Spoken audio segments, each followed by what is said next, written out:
What's going on, guys? BossOP6 here, back to another video, and today I'm here to do another edition of the Metal Month retrospective. Now, I'm going to do something a little bit different this time. Normally, I would talk about a band and talk about the albums and the career and all the other things that they've done. But this time, I'm going to be ranking the albums. From this point forward, I'm going to be ranking and talking about the albums as I go on. Now, you're probably thinking to yourself, wow, are you just copying what everyone else does? Are you dumb? There is no such thing as, well, there is such thing as copying, but every metal YouTuber has done retrospectives. Even if you're not a metal YouTuber, you have done retrospectives of either a band or music you listen to. So if you think I'm plagiarizing, think to yourself wrong. Now, why did I say to do this? Well, basically just for the hell of it, just for fun. And let me give a little, say this to everyone, this is my opinion. Yes, the word that starts with the letter O that everyone likes to go batshit insane and say, you're wrong in the comment section. And if you're one of those people, fuck off and get off my channel. But after turning off so many people after saying that, let's dive into one of the best black metal bands of the Norwegian side. So let's throw on the corpse paint, croak like frogs, and pay homage to the almighty Abath, Horde, and of course Demonaz with the almighty Immortal. So, this band started and was formed in Bergen, Norway in 1991 by frontman and guitarist Abath Dumaculta and Demonaz Dumaculta. After rising from two short-lived bands, Old Funeral and Amputation, which were both formed, one was formed by Abath in '88, originally consisted of ex-members from both of these bands. And yes, Old Funeral was formed by Abath and Tor after a string of guitarists that even featured, of all people, Varg Vikernes, that will later on go do Burzum, in my opinion, one of the most overrated black metal bands of all time, but I digress. They disbanded in 1992. Now, Demonaz and Jorn Tunsberg formed Amputation, released two demos with Demonaz on guitar, Jorn on vocals, and Padden on drums, before disbanding in 1990. After forming Immortal with Abath on bass and vocals, Jorn and Demonaz on guitar, and recruiting Armageddon on drums. Early demos sounded more death metal like Morbid Angel and Possessed, but after being influenced by the almighty Euronymous of Mayhem, that was more akin of like Bathory and Celtic Frost, they released a self-titled EP in 1990 that changed to black metal, or 1991, that changed their more style into black metal. So after signing with Osmose Productions, they went to the recording studio on July 1st, 1992 to record their debut album, Diabolical Full Moon Mysticism. This is my number 5. I think this is a very solid album in terms of, the timing that it was, because 1992, like, in terms of, like, other metal genres, like power metal and doom and death metal and all the other stuff, even thrash, they were kind of striving, but also they were kind of falling off the bandwagon. With black metal, they were soaring up to the high heavens, like, with bands like Dark Throne, Venom, and hell, even Bathory, well, to a lesser extent, because they were still going in that Viking metal era, but this is a pretty strong album. Yes, can it be a little bit simpler? Sure. Are the songs not the best? Are they a lot more sloppier? Absolutely, because this is black metal, but there's some pretty cool songs. Call the Winter Moon is an absolute life staple to this day. Cryptic Winter Storms, a perfect vision of the rising Northland. And my favorite track is Cold Winds of Funeral Dust. Awesome song titles and awesome songs within a right. Yeah, a couple tracks that are kind of meh, but they were, again, kind of experimenting and dipping their toes into the water and seeing what they were going from here. But as it stands, it's a pretty solid album. I actually really, really, really enjoyed this. So, 1 year goes by, because these guys are busy as shit at this point. This new album would feature Grimm, former Borknagar, and eventually who would be later to be the drummer of Gorgoroth. He would appear on the album and is credited for playing on drums, but actually Abath is playing drums for this next album. Speaking of Abath, happy birthday, Abath. You're in your 50s, I'm pretty sure, so happy birthday. So, November 1st, 1993, their second album, their sophomore album, Pure Holocaust. This is my number 2. Holy shit, this album is ridiculously amazing. Just unbelievable. Like, the guitar tone sounds more evil and distorted on this album, and for Abath playing on drums, fucking god, he's amazing on drums. Like, he does insane blast beats, insane the drums just sound brutal on this album. From the opening of Unsilent Storms in the North Abyss, which is one of my favorite Immortal songs, just that dun dun dun dun dun dun, dun. Just that opening riff gives me chills. The Sun No Longer Sets, Frozen by Ice Winds, the title track, Internal Years on the Path to the Cemetery Gate. But my favorite track on this badassery is one of my favorite Immortal tracks and one of the best songs I've ever heard, Storming Through Red Clouds and Holocaust Winds. Fucking god, that is a hell of an album, and just imagining that just sounds fucking awesome. My number 2, I thought it was going to be my number 1 because after listening to this, I didn't think it was going to get topped in my opinion, but I was unfortunately wrong. Amazing album. One of the best black metal albums of all time, and if it's not one of your favorites, shame on you. I'm kidding. If you're not into black metal, I can certainly understand. So, again, these guys are busy as shit, and a year and a half goes by. Back in 1995, on May 15th, they released their third studio album, Battles in the North. This is my number 8. It's not that it's a bad album. I'm just going to preference this. Immortal don't have a bad album. They have good albums. Good to great albums, if I would say so myself. I don't know, just like the songs take a little bit of a back seat.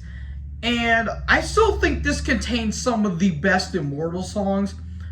But I think it's a little bit incohesive in some ways. There's a couple tracks that I'm like, it's okay, but it's not great. But I still think this is a good song, good album. The title track is amazing. Descent into Imminent Silence, Curse Realms of the Winter Demons is one of my favorites.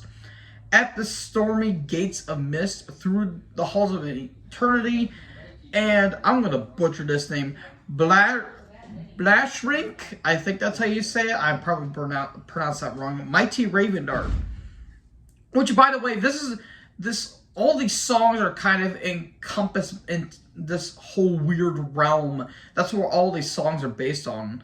But my favorite has to be Throned by Black Storms. I just love that cool little, intricate guitar playing and just amazing guitar solos by Daemonaz. I think this is a really strong album. Again, a little bit lower because I do think Pure Holocaust is still one of the best albums in their entire career, but I still think this is a pretty strong album. So on the video for Grim and Frostbitten Kingdoms, which it was a good song, but didn't leave enough impact for me. It featured Mayhem's drummer Hellhammer, who would be their touring drummer. And around this time, there was an unfortunate departure because from both Daemonaz and Abath, because unfortunately they didn't have a stable lineup until '96. That's when they recruit drummer Herg. And then a year later, or almost 2 years later, March 20th, 1997, we would get Blizzard Beast. This is my least favorite album. This is my number 9. It's not that it's a bad album. There's a couple things that drag it down for me. Number 1, the production. The drums sound very buried. They just sound very thin. They sound like they're recorded all the way in the goddamn hallway. And I forgot to bring this up by talking about Battles in the North. The guitars sound buried as well. It feels like the guitars didn't get the shine a lot, and Abbott sounds like he sounds good, but he sounds a little too loud sometimes. Well, that being said, there's some good songs. The title track, I think, is one of the best songs. It sounds intense. Suns That Sink Below, Frost, Demon Storm, Mountains of Might. Another thing, too, it sounds rushed and it sounds uninspired. It's not that the songs themselves are bad. It's just, they don't do much for me. Like, something about this album just doesn't really click with me. It's not a bad album. I still like it. It's just the least inspired Immortal album. And a lot of people consider this the weakest album. And I can certainly agree with that. But it wasn't all downhill from here, because this was actually a turning point for the band when Demonaz unfortunately suffered acute tinnitus in his arm and was unable to play. But he would still write lyrics in when he would become a manager for the band. So that will lead to the terrible twosome of Abbott and Horg would write and record their new album.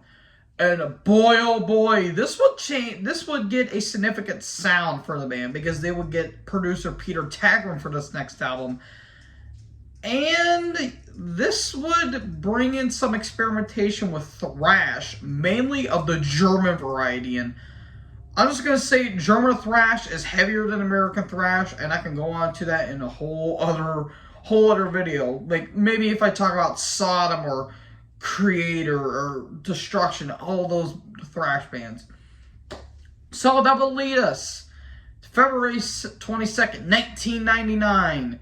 They will record, in my opinion, the best Immortal album, At the Heart of Winter.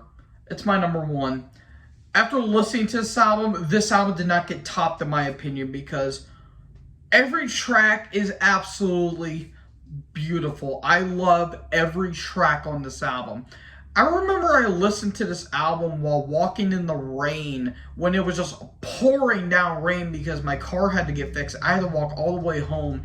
I don't really live that far from the dealership, but listening to this album in that situation just adds the atmosphere to this album. Withstand the Fall of Time, Solar Fall, Where Dark and Light Differ. There's kind of some Iron Maiden-esque kind of like melodies in terms of like the gallops in these songs, which I think is absolutely amazing. Tragedies Blows at Horizon, the title track, and the epic Years of Silent Sorrow is one of the best Immortal songs. I've already said that, but Immortal have a lot of great songs, but I think it's the best album in the band's entire career. I don't think this album is going to get topped. I think this is one of the best black metal albums of all time. It's certainly one of mine. It's in my top 10 for sure. But yeah, I think this is Immortal's best album, and it's my number one. So during tours for this album, they recruited Iskera for bass and eventually become a full-time member. But unfortunately, tragedy struck around this time, because around this time, Grimm would unfortunately commit suicide. It was unrelated due to the departure of the band. But yeah, this was very sad, and there would be a festival called Hole in the Sky that would be in memory of Grimm, and the band would perform frequently until I think 2007.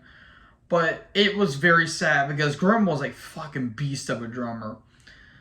And also around this time, the Immortal EP was repackaged as part of the True Kings of Norway compilation by Spine Farm Records. So after signing with Nuclear Blast Records, which is a big label in Germany with like bands like Testament, Anthem, so many other bands, they will go back to the recording studio with Peter Tagrin still on March 27th in 2000. Damned in Black. This is my number 3. Holy shit. out of their like thrash, this is my second favorite. But Lord in hell, this thing's heavy. It's not the heaviest. That will come up a little bit later, but good Lord, this is also kind of catchy in some ways. Because, Lord have mercy, this album is absolutely insane. Triumph, Rap from Above, just heavy, heavy, heavy songs. Just in your face, just sounds just disgusting on this album. The title track, In Our Mystic Visions Bliss, might mention, it's amazing. Absolutely enjoy this record. It's one of, I think it's kind of sandwiched in between At the Heart of Winter and the next album, because I think this album kind of gets overlooked in some ways, but good Lord, this album was absolutely just cooking. But it does get overlooked in some ways, which is kind of a shame, but I still think this is a hell of an album. So, of course, Being Immortal, they toured their dicks off. And 2 years later, again, with Peter Chagrin and still on Nuclear Blast Records, 2002 on February 4th, which was unfortunately the same year and day that of one of the most tragic days that the almighty Paul Baloff would pass away of Exodus fame. And if you guys want to know more about that, check out my Exodus retrospective. They were released, in my opinion, the heaviest album in their entire career, Sons of Northern Darkness. This is my number 4. I originally was going to have it at number 3, but there was a couple things that kind of drug it down a little bit. The 2 tracks, Within the Dark Mind and In My Kingdom Cold, I love but hate. In My Kingdom Cold sounds so raw, like so raw, it's kind of unbearable at times. And Within the Dark Mind, it kind of gets repetitive and it kind of just takes me out of it. But I think everything else on this album is absolutely amazing. One by One may be my favorite Immortal track. Just that just batshit insane drumming by Horg. The title track, Tyrant, is so anthemic. Antarctica, Beyond the North Waves, Demonium is fucking insane. It's not always fast and heavy. It does kind of slow down, but when it gets insane, stand back, because this album's pretty intense in my opinion. Aside from the 2 tracks I mentioned that are pretty weak, I think everything else stands up. I think it's one of their best albums, and it's absolutely amazing. I love this record. But unfortunately, they didn't stay on the horse for too long because they decided to kick that bitch. Because, unfortunately, they decided to split due to personal reasons because of some animosity between the band. However, in mid-October of 2005, Demonaz, Abath, and the original drummer Armageddon recruited along with Gorgoroth bassist King of Hell and enslaved guitarist Ice Dale, which formed a new Project I, and they will record their only album Between Two Worlds, I think sometime in November of 2006. But in June of that year earlier, German magazine Rock Hard reported that Abath, Demonaz, and Horg decided to recruit the band and begin touring in 2007. So after numerous tours that included Art Noir bassist Apollyon, which is a black and thrash act, he will replace Ascaria, and after the reunion, Abath Horg reformed the band permanently. So that will bring them into the recording studio. On September 25th, 2009, they will record All Shall Fall. This is my number 6. I think I missed the thrash experimentation, which I understand why they went back to black metal, because they wanted to go back to the old school roots. I think this is a good album. However, there's a couple tracks that don't really do it for me. But Everything else I think is really cool. The title track has this awesome groove to it. Rise of Darkness, Arctic Storm, Hordes to War is my favorite track because it is just fucking brutal in the first half, and then it gets to that, classic immortal sound in the second half. Other tracks like Horden on Fire really don't do it for me. Abath kind of sounds like Horthon sometimes on this album. It's a little bizarre to think about it, but I think this is a solid album. But unfortunately, this will be the last album to feature Abath because, well, I'll get to that here in a little bit. But I think this is a solid album, kind of a return.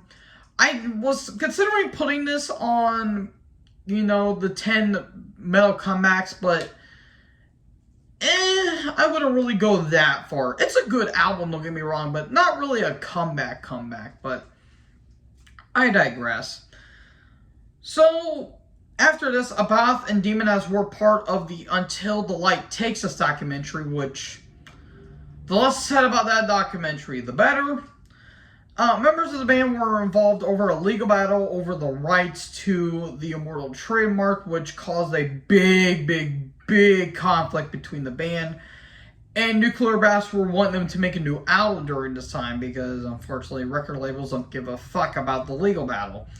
So in March 2015, Abath left as a result of this conflict, and he continues to do solo work that goes on till this day. He actually released an album last year, which wasn't really all that good, but to be fair, he was going through some alcohol addiction at this point, and rehab and all that stuff. So, again, Abath is not the only one. Everyone in the band goes through that shit, so. On June 18, 2018, the band would announce a new album, and they were really, hyping this bitch up, saying this is a really good album. Now, with Demonaz on vocals, on July 6, 2018, they were released their latest album to this point, Northern Chaos Gods. This is my number 7. I just got done listening to this album, and I really enjoy it, but I think All Shall Fall is a little bit better in my opinion because Demonaz, I think, is a very good choice for the band, but I do like Abath's more croak to it. Demonaz kind of sounds like Abath in some ways, but he does bring his own flavor to it, and I actually really enjoy it for what it is. The title track, anthemic as hell, it's a black metal anthem. Into Battle Ride's awesome. Gates to Blashenrik, again, I apologize for butchering that. Call to Eyes, Blocker of Worlds, Mighty Ravendark, which is one of the few Immortal songs I listened before I listened to out this entire catalog. I remember listening to it on, I think it was on Liquid Metal, and I'm like, holy shit, this sounds amazing. Again, it can be switched with All Shall Fall. I think it's a good album, but again, Abath not being in the band doesn't seem well, but it was the right call. I think it was the right choice. So yeah, overall, a solid album, and it kind of gets me hyped about some new material that they will release.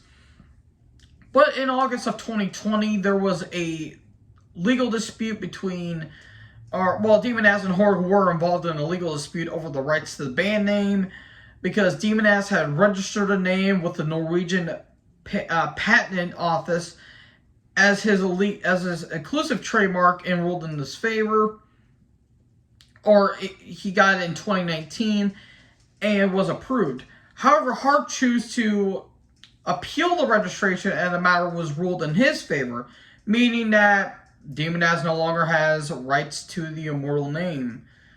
And Hart was actually unaware of the initial sole registration by Demonaz. So, I'm guessing Horg is now the official owner of Immortal, which is kind of bizarre to say the least, because he didn't join the band till '96. So, yeah, kind of a complicated history with Immortal, but yeah, I'm not gonna let that bullshit really ruin the band, even if it felt like Demonaz kind of got fucked over in a way. But anyways, I digress. So that's all I have to say, folks. That was my retrospective on Immortal. Hope you guys enjoyed this video. Next time on the Metal Month retrospective, I'm going to be talking about what is considered one of the best melodic death metal bands, part of the Gothenburg sound at the gates. Yeah, I actually can't wait for that one because I'm really curious to hear Slaughter of the Soul. But with that being said, make sure you guys like this video, like, comment, subscribe, tap the little bell for more notifications. Join the herd. I'll talk to you guys next video. Peace out.